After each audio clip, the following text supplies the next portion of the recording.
Hey guys, so it is almost the evening now, and I just got done with a consultation, and I have energy all day long. But the reason why I decided to do a video was because I was excited to talk about something such as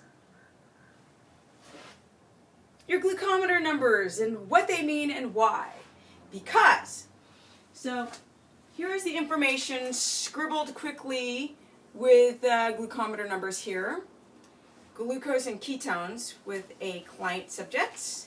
And she had been monitoring her glucose and her ketones prior to the consultation. So when we connected via Skype, we were able to go over her numbers that she had been charting for a while, which was fantastic.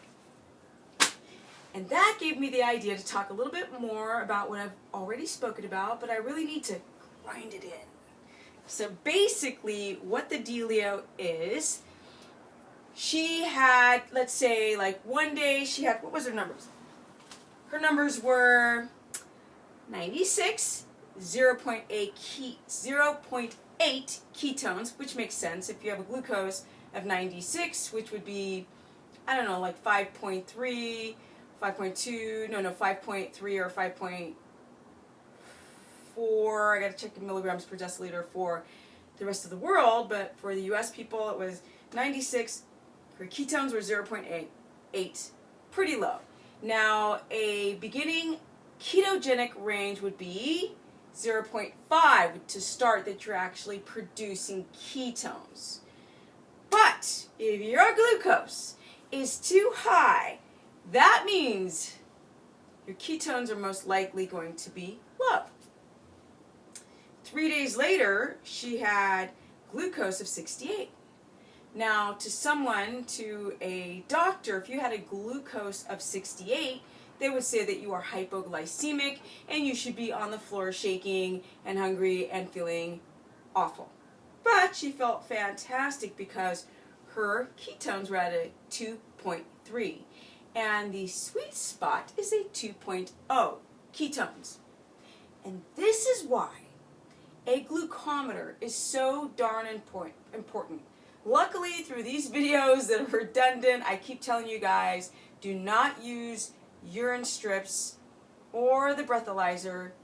Bust out. It is worth every penny, every kroner, every baht.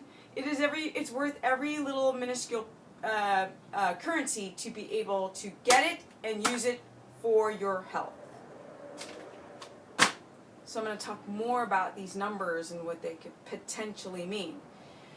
So I have said that if your glucose is high and your ketones are high, you are not highly keto adapted. To be keto adapted, you've got to get your glucose under 80. And if you have ketones up above, let's say, well, it's not up above, above 0.5, and if you have it past 1.0 with your glucose under 80, you're probably going to feel better. And you can, for the most, like 90% of the time, you can match your glucose numbers with how you feel. It's a really great indication of how you feel. Every once in a while, like I said in another video, I had a woman, she had perfect numbers. Her numbers were perfect, yet she felt terrible. Now, one woman was saying, oh, she's not insulin sensitive. And yes, insulin sensitivity plays a role on how your body uptakes glucose and uses it rather than over-circulating in the bloodstream, rising too high, or going to fat cells. But I think it's the HPA axis, the hypothalamus, all the way to the adrenal, because they're communicating with each other. We are chemical messengers. Our bodies have chemical messengers that do jobs, and everything that you do creates a chemical, and it's dictated on, let's say, how much energy you have, or how crappy you feel, or if you're very sluggish in the afternoon. So if you're moody, if you're excited, if you're hungry, whatever you are, if you're hormonal, if you're PMSing, if your testosterone as a man is too low, these are all your chemical messengers trying to do their job that are regulated by the midbrain, which is affecting all the glands and all the systems in your body. You could have a glucometer that says you're perfectly in ketosis, but you really are not, because you're still slathered in cortisol, because that's a stress response. Of course, how can I do a video without having the friggin' the fire department or police department every day, all the time, all day long? It would not be a Stephanie video without that noise going on. But I digress. So, okay, here we go. What do you need to look for when you first try the ketogenic diet, and if you're starting off using your glucometer? Because this is really important for you guys. The trends that I've noticed is people feel like a third of the people feel like great right away, and they've got like these perfect ketosis numbers in the beginning. Okay, and they feel great. They feel high. They got the Stephanie energy going on. And then, poof, they crash. And their glucose rises. And their ketones drop. And they freak out. They're like, oh my God, my glucose went from like a 70 to 102. So in the beginning, when you restrict carbohydrates, you do produce ketones. And you actually might use a little bit of those ketones. But as soon as the brain catches wind to this, it's like, oh, hell to the no. I want my glucose back. So it starts sending signals to the rest of the body to produce adrenaline, cortisol, break down muscle, convert it into sugar, even though you're not eating any carbohydrates. So all you people who keep saying and emailing me, Stephanie, do I go down to 0 carb? No. No, because we have a gut dysbiosis and we need our prebiotic fiber in our bodies, plus the plant nutrients. We do. It is what it is. And we are not starting from a ketogenic beginning. Our ancestors did, but we do not. We're starting from like gut obliteration, like depression, medications, poor sleep, EMF poisoning, you name it, we're exposed to it. So with that said, when you start off using your glucometer, yes, the trend is you might notice that you'll see good numbers, and then they become shitty. Then after that, or shitey, whatever.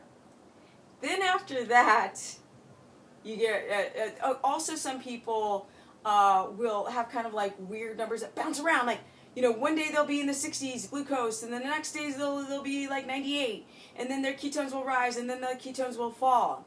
That's also quite normal because the brain, like I said in my earlier videos, the brain is trying to decide what it wants to do, but ultimately glucose always wins because that's what your body's addicted to. And we've got to train our fragile, addicted brains to wean off of the carbohydrates and wean on to the ketones. And that is a struggle because everybody's in denial. And everybody thinks that they're fine. Well, of course, that's not true because some people are like, girl, you tripping. I am not fine.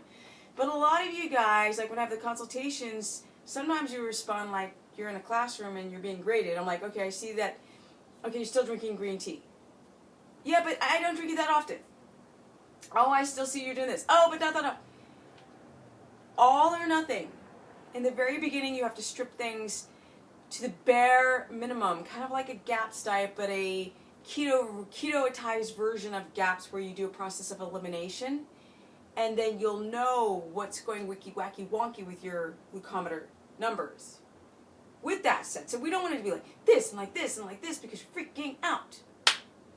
When you're freaking out, you will see like sort of keto flu symptoms, like one day I feel fine, the next minute I have a dull headache, the next minute I have energy, the next minute I don't. You know, one minute I feel fine, the next minute I'm craving sugar.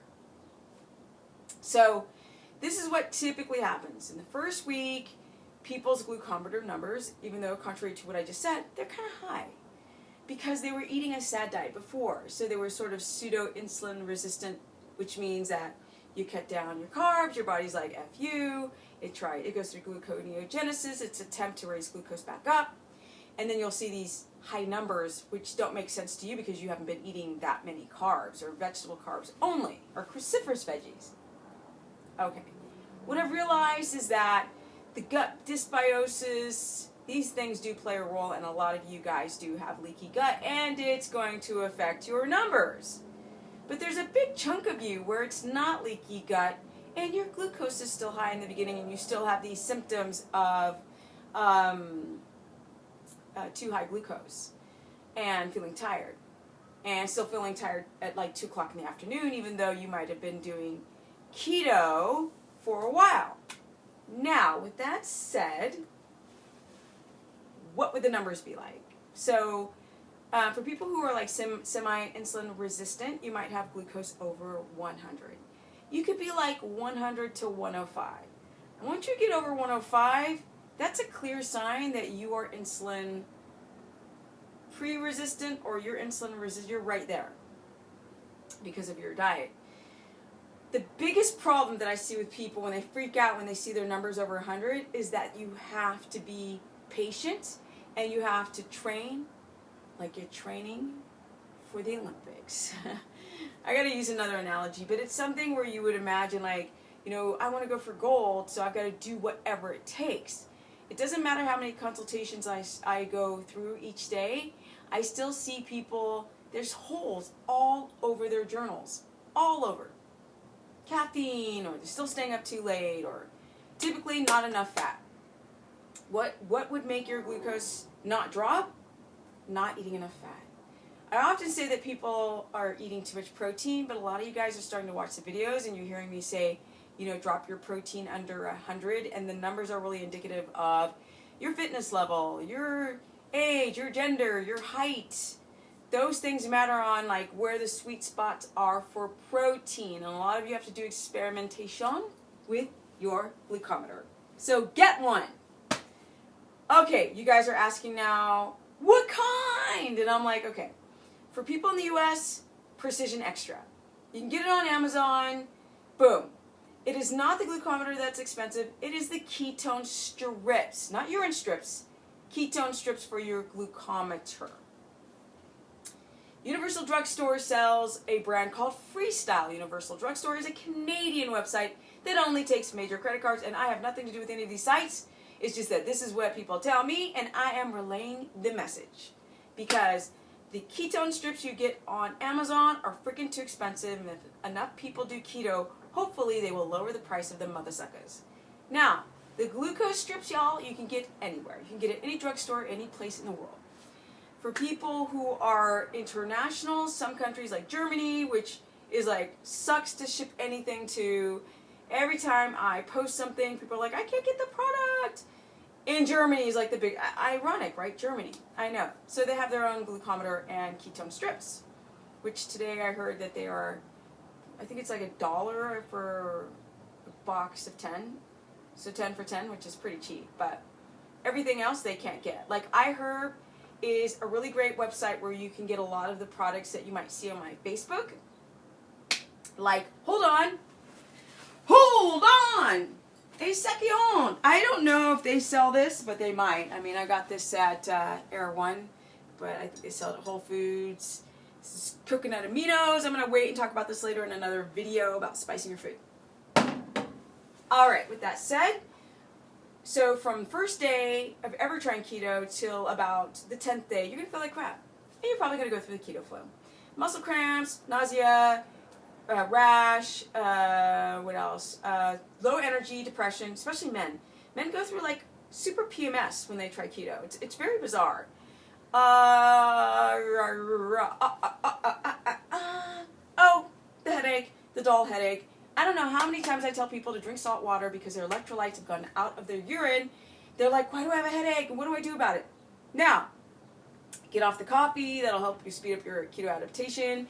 Coffee overstimulates the adrenal glands, messes with the L-tyrosine, makes you malabsorptive, and a million other things, lowers your testosterone levels, blah, blah, blah, blah, blah. Anyway, what you want to do is really watch that first 10 days because you will eventually start using ketones if you go through hypoglycemia, which is super shaky, And this is the thing where a lot